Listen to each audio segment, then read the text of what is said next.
పోలీసుల దగ్గర నుండి రామరాజుని నర్మద కాపాడటంతో ఇంట్లో ఉన్న వాళ్ళందరూ చాలా సంతోషిస్తూ ఉంటారు. ఇంతలో అక్కడ ఉన్న ప్రసాదరావు మాత్రం చాలా కోపంగా తన కూతురు దగ్గరికి వెళ్లి, "ఈ రోజు నుండి నాకు కూతురే లేదనుకుంటాను. నాకు కూతురే పుట్టలేదు అనుకుంటాను" అని చెప్పేసైతే బయటికి వెళ్ళిపోతూ ఉంటాడు. ఇంతలో అక్కడ ఉన్న ఒక బిందెతో నీళ్లు తీసుకొని, "నా కూతురికి ఈ రోజుతోనే నీళ్లు వదిలేస్తున్నాను" అని చెప్పేసైతే అనుకుంటూ తన తల మీద నిండి వేసుకుంటూ ఉంటాడు.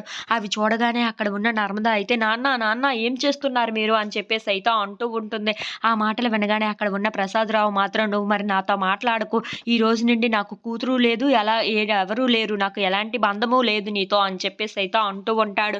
ఆ మాటలు వినగానే అక్కడ ఉన్న నర్మద, రామరాజు ఇంట్లో ఉన్న వాళ్ళందరూ అయితే ఒక్కసారిగా షాక్ అయిపోయి ప్రసాదరావు వైపు చూస్తూ ఉండిపోతారు. ఇంతలో అక్కడ ఉన్న నర్మద మాత్రం చాలా బాధపడుతూ వాళ్ళ నాన్న వైపు చూస్తూ ఉంటుంది. "నాన్న మీరేం మాట్లాడుతున్నారు" అని చెప్పేసైతే అడుగుతూ ఉంటుంది. "అవును, ఈ రోజుతో నీకు నీళ్లు నేను వదిలేస్తున్నాను. నువ్వు ఎవరో నాకు తెలీదు. నాకు కూతురే పుట్టలేదు అనుకోని నేను ఒక్కడినే ఉంటాను. ఇక నీకు నాకు ఎటువంటి సంబంధం లేదు" అని చెప్పేసైతే అంటూ ఉంటాడు. ఆ మాటలు వినగానే అక్కడ ఉన్న నర్మద అయితే ఒక్కసారిగా షాక్ అయిపోయి వాళ్ళ నాన్నని చూస్తూ చాలా బాధపడుతూ ఉంటుంది. "ఎంత చేశానమ్మా నీకోసం, నువ్వు అలాంటిది ఒకడు ప్రేమించాడని చెప్పి నన్నే వదులుకొని వీళ్ళ ఇంటికి వచ్చావు కదా! ఇప్పుడు ఎలా ఉంటావో నేను చూస్తాను. నువ్వు ఎవరో ఇక పైన నాకు తెలియనే తెలీదు" అని చెప్పేసైతే అంటూ ఉంటాడు. If you like this video please like, share and subscribe.